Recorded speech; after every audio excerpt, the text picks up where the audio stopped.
नमस्कार मित्रों। आज का विषय है कि गुजरात हाईकोर्ट बार एसोसिएशन के प्रेसिडेंट एडवोकेट यतीन ओझा, इनके खिलाफ में जो सो मोटो कंटेम्प्ट का कॉग्निजेंस लिया है justice Sonika Gokani, justice NV Anjaria की बेंच ने 9/6/2020 का ऑर्डर है। तो यह ऑर्डर इलीगल कैसा है, एक शॉर्ट में समरी मैं आपको बताता हूँ। देखिए, पहली चीज़ है कि होल ऑर्डर में ये कहीं नहीं लिखा है कि कोर्ट को ये information about the interview given by advocate Yatin Ojha कहाँ से प्राप्त हुई, what is the source of information, ये मेंशन नहीं है। फर्स्ट थिंग तो देखिए, मूरत लाल और कई अदर जजमेंट्स है कि द जज is bound to disclose the source of information. Suo motu भी अगर ले रहे हैं तो उनको कहाँ से मिला, अगर उन्होंने ब्लॉग पढ़ा, उन्होंने खुद होके यूट्यूब देखा या रजिस्ट्री उनके पास प्लेस किया, या ऑर्डर में मेंशन चाहिए, ये इस ऑर्डर में मेंशन नहीं है। तो अगर मेंशन नहीं है तो it can be treated as a personal information of the जज। तो जज का जो पर्सनल सोर्स है, देन अगर जज यूज़ करता है, ऐसे कंडीशन में the cognizance is vitiated for not disclosing the source because the जज बिकम द विटनेस। तो जब तक जज को एज ए विटनेस एग्जामिन नहीं करेंगे, matter shall not be proceeded further. One thing, ये मूरत लाल का जजमेंट आप देख लीजिए। सेकंड थिंग, ऐसा मान के चलिए, फर्स्ट इलीगैलिटी इरेगुलरिटी साइड में, even for the sake of argument, ठीक है कि अगर वो जज को कुछ इन्फॉर्मेशन मिलती है तो देखिए, नो जज can take the cognizance of the contempt. अगर किसी जज के पास इंफॉर्मेशन आती है, then that information should be placed before the chief justice in his chamber on administrative side. Chief justice के चेम्बर में रखना है। कोई भी जज, इंडिविजुअल जज सो motu cognizance under section 15 of the contempt of court act ले नहीं सकता। इस बारे में PN दुड़ा के जो गाइडलाइंस है, उनको full bench of supreme court ने 2005 में बाल ठाकरे के मैटर में कंफर्म किया है। अभी इसके पैराज पढ़ लीजिए। तो और इसके अलावा जो लास्ट पैरा 26 है, उसमें सारे हाई कोर्ट को गाइडलाइन दिया कि आइदर अंडर आर्टिकल 215 और under section 14-15 of the contempt of courts act, कोई भी प्रोविजन में आप अगर प्रोसीडिंग चला रहे हो, it should be as per the provisions of contempt of court act, and when you are going to take the suo motu cognizance, then it should be as per PN दुड़ाज guideline. और इसका अगर short में summary देखा जाए तो उन्होंने, और सुप्रीम कोर्ट ने ऐसा लिखा कि ये गाइडलाइन जिस हाई कोर्ट ने अपने रूल में फ्रेम नहीं की है, that high courts all over the India should frame the rules, incorporate this guideline as a rule in their rules of the for taking the cognizance of the contempt. So ये हुआ first part. इसका summary अगर देखेंगे तो ये जो दूसरा judgement है, कि ये जजमेंट में आपको ये क्लियर मालूम पड़ेगा कि suo motu means chief justice. Section 15 का जो सुओ मोटो कॉग्निजेंस होता है ना, only chief justice, nothing else. Third thing, इसी बारे में देखिए, बाल ठाकरे के केस में पैरा 17 में सुप्रीम कोर्ट ने क्लियर किया कि प्रकाश चंद के केस के जो गाइडलाइन है कि only chief justice of the high court and for the supreme court CJI, he is the only master of the roster, except that no individual जज can take the cognizance of any case which is not assigned to them by the chief justice. So इस case में यहाँ पर कहीं order में इसमें ये नहीं है, there should be an judicial order, administrative order, it should reflect in the cognizance that chief justice had assigned the case. यहाँ उल्टा है, यहाँ पर खुद अपने लास्ट पैरा में ऑपरेटिव पार्ट में खुद ये बेंच ने लिखा है कि पैरा 17 का सब para 3, this bench does not have a regular roster to determine such matters under the contempt of courts act 1971। The office shall place this matter before the chief justice for necessary consideration. तो पहले cognizance लेके chief justice के पास रखना it is illegal. इस बारे में 2018 का campaign for judicial reforms का कॉन्स्टिट्यूशन बेंच का जजमेंट है। अब इसका पैरा 10 देखिए, उसमें क्लियर लिखा है कि अगर ऐसा कोई कॉग्निजेंस कोई बेंच लेता है एट देयर ओन और बाद में कहता है चीफ जस्टिस को कि आप नया बेंच फॉर्म करो, then such order does not hold the field. ये विशिएट हो गया है, that order should not be executed और acted upon. So this is the basic. अब मुझे ये समझ में नहीं आता, देखिए नॉर्मली लॉ की फील्ड बहुत वास्ट है, नॉट एवरी वन जज is expected to know all the laws, but it is no defence for any जज that they acted inadvertently, they were not aware of the case. मतलब जो suo motu contempt का cognizance जो ले रहे हैं, जो वो खुद सुमोटो एक्सरसाइज कर रहे हैं, तो उसके बेसिक लॉज जो है उसकी उनको जानकारी नहीं थी। ये डिफेंस जज को अवेलेबल नहीं है। और ये इस बारे में जो स्टेट बैंक ऑफ त्रावणकोर है उसमें क्या लिखा है कि जज has to apply the correct law even if it is not raised by the parties.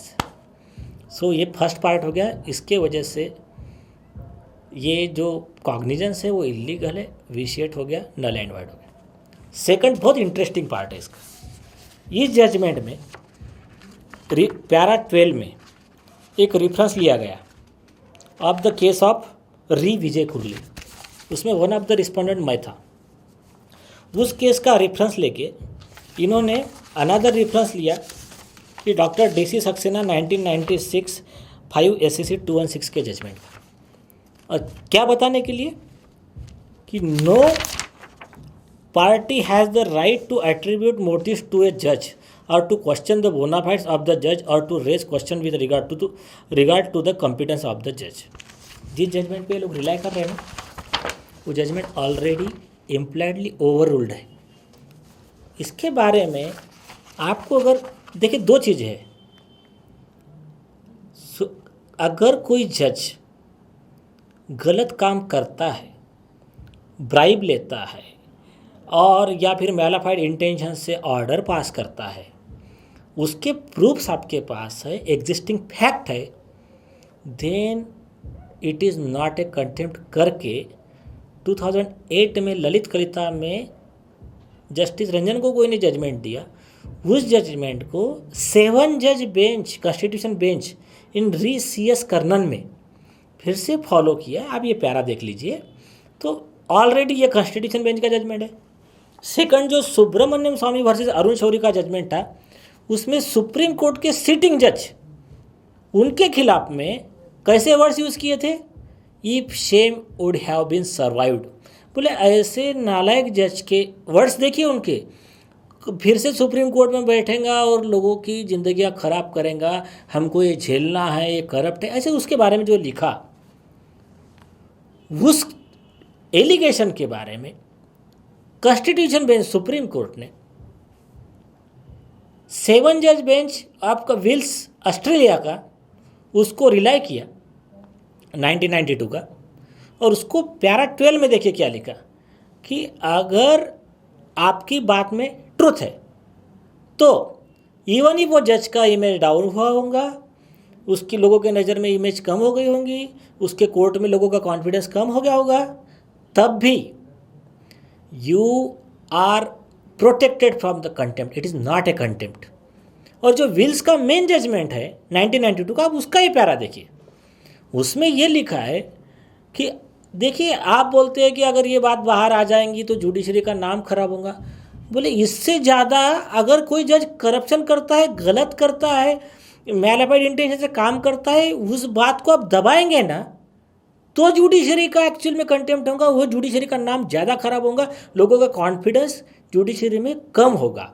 तो लॉ इज़ दिस। इसके बारे में और एक अनदर जजमेंट है बथिना रेड्डी का 1952 का कॉन्स्टिट्यूशन बेंच जजमेंट। उसमें भी ये लिखा है कि if it is true then it will be for the public good that it should be brought in to the light. आपकी एलिगेशन अगर सही है तो इस लार्जर इंटरेस्ट ऑफ पब्लिक है कि इस एलिगेशन को आपने लाइमलाइट में लाना चाहिए, पेपर में पब्लिश करना चाहिए। तो इनके जो फाइंडिंग्स है, ये findings already impliedly overruled है।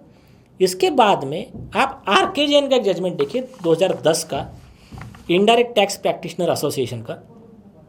इस जजमेंट को बाद में कॉन्स्टिट्यूशन बेंच ने अपहेल्ड किया। वो जजमेंट में क्या लिखा है? वो जजमेंट में ये लिखा है कि जब कभी कोई जज कोई मैल प्रैक्टिस करता है कोर्ट में, then it is constitutional duty, यह आपका राष्ट्रीय कर्तव्य है as per article 51A(H) of the constitution. भारतीय संविधान के आर्टिकल 51A(H) के तहत यह आपका कर्तव्य है कि आप ऐसे जजेस को एक्सपोज करो। तो अगर कोई गलती हो रही है और आपके पास में प्रूफ है तो उसको एक्सपोज करना ये आपका ड्यूटी बनता है और ये कंटेम्प्ट नहीं होता है। इस बारे में आप जो उस समय के चीफ जस्टिस ऑफ इंडिया थे कपाडिया जी, अब ये उनका वीडियो देख लीजिए। The problem is generalization. If you have a judge according to you who is corrupt, take the position and say so in public and tell the chief justice that this judge is corrupt. Don't put everyone in the same category. Second thing, competence of a जज। इन्होंने कहा कि question the bonafides of the जज और to raise question with regard to the competence of the जज। इस बारे में कॉम्पिटेंस क्या कि अगर एक आधा जज है, जस्टिस कंसिडर करो जस्टिस CS करना नहीं, वो खुद के केस में खुद ही ऑर्डर करते जा रहे हैं, कुछ भी ऐसे गलत काम कर रहे हैं, तो क्या कोई लोग उस पर कॉम्पिटेंस पे ऑब्जेक्शन नहीं लेंगे? इसीलिए तो 1995 में जस्टिस AM भट्टाचार्य जी का रविचंद्रन अय्यर का जजमेंट है 1995 का, उसमें in house procedure laid down की गई और वो इन हाउस प्रोसीजर में उसको बाद में फुल कोर्ट ने अप्रूव किया और उसके बेस पे जजेस के खिलाफ इवन इम्पीचमेंट प्रोसीडिंग हुई है, उनके जुडिशियल काम निकल लिए गए हैं। अभी जस्टिस शुक्ला जो थे इलाहाबाद हाई कोर्ट के, ब्राइब मनी लिया ऑर्डर देने के लिए। ब्राइब मनी लेने के बाद में वो जो ऑर्डर है सुप्रीम कोर्ट के लॉ के आगे हट में उन्होंने ऑर्डर दिया। फिर जुडिशियल इम्प्रोप्राइटी बोल के मेडिकल काउंसिल में 2016 में ये जजमेंट है, उसमें उनके खिलाफ स्ट्रिक्चर पास किए गए, उनका ऑर्डर सेटिसाइड किया गया। फिर चीफ जस्टिस ऑफ इंडिया ने इलाहाबाद हाई कोर्ट के जज को as per in house procedure direction दिया पैरा 7 सब पैरा 2 के तहत कि विड्रॉ ऑल जुडिशियल वर्क, उनको कोई काम मत दो। और उसके बाद में CBI ने उनको इंट्रोगेट किया, उसमें एक्यूज अरेस्ट हुए। तो ये एक पार्ट हुआ। जस्टिस निर्मल यादव का केस देखिए, वो केस में क्या था कि एक ऑर्डर गलत देने के लिए 10 लाख रुपए की ब्राइब मांगी थी। वो जस्टिस निर्मल यादव के पास पहुंचाने का था तो दूसरे जस्टिस निर्मल जी के पास में पैसे पहुंच गए गलती से। वो जज ऑनेस्ट थी, उसने पुलिस को इन्फॉर्म की। इन्फॉर्म करने के बाद में पुलिस आई, उस व्यक्ति को अरेस्ट किया, फिर उसमें FIR हुई। चीफ जस्टिस ऑफ इंडिया पहले परमिशन नहीं दे रहे थे, फिर उसके बाद में बार एसोसिएशन रास्ते पे आया, तब चीफ जस्टिस ऑफ इंडिया ने परमिशन दिया और उसमें फिर जस्टिस निर्मल यादव को चार्जशीट किया गया 10 लाख के ब्राइब में, और अदर सेक्शन भी लगे जो भी है उनके। अभी देखिए IPC 218 है, 219 है। ये तो जजेस को प्रोसिक्यूशन करने के लिए है कि अगर कोई जज मैलाफाइड इंटेंशन से करप्ट मोटिव से अगर कोई ऑर्डर पास करता है तो IPC 219 उसके लिए। आप पढ़िए 218 क्या है और 219 क्या है।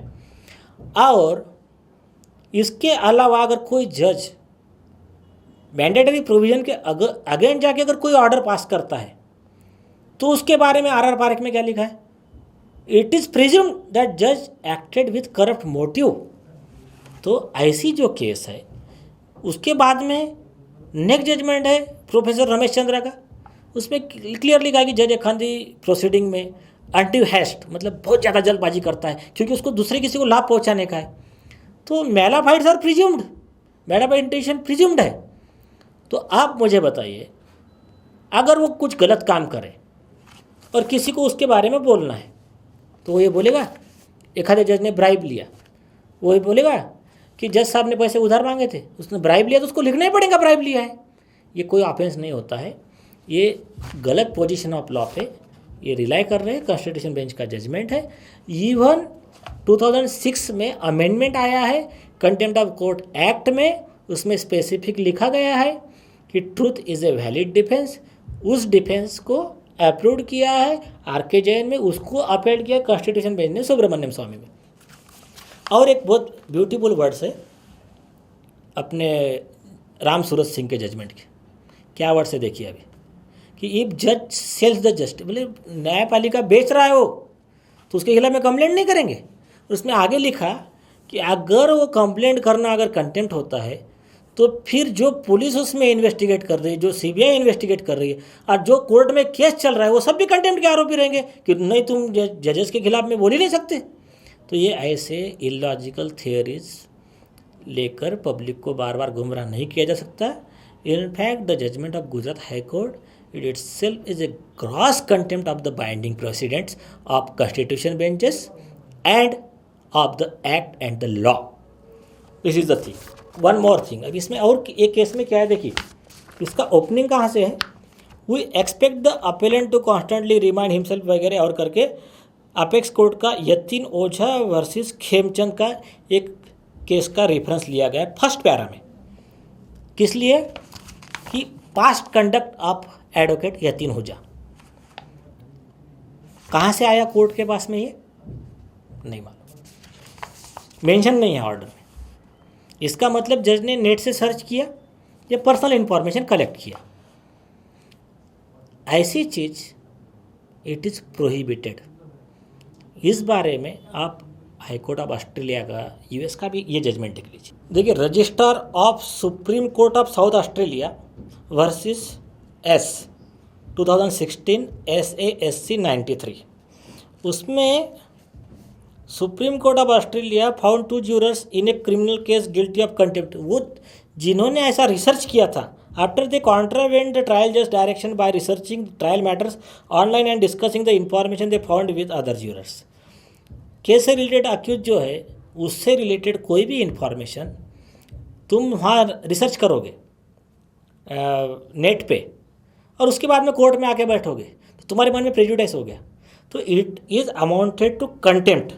सेकंड जजमेंट है देखो, Benbrika versus R 2010-29 VR 593 644। तो इसमें भी वही लिखा है, ये देखिए, in recent years there have been occasions when jurors have engaged in inappropriate conduct with the potential to compromise a trial. Internet searches relating to information that is both inadmissible at trial and prejudicial to the accused may necessitate a discharge of the jury or failing that on appeal an order for a new trial. In general, these cases have involved internet searches of a kind that bear specifically upon the evidence in the trial and the particular circumstances and history of the accused. तो history of the accused को तुम internet search कर रहे हो, that itself is contempt. It is also against the basic provisions of the criminal law.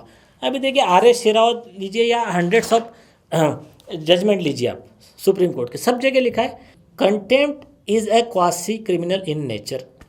The alleged contemnor entitle for all protection available to an accused in a criminal case.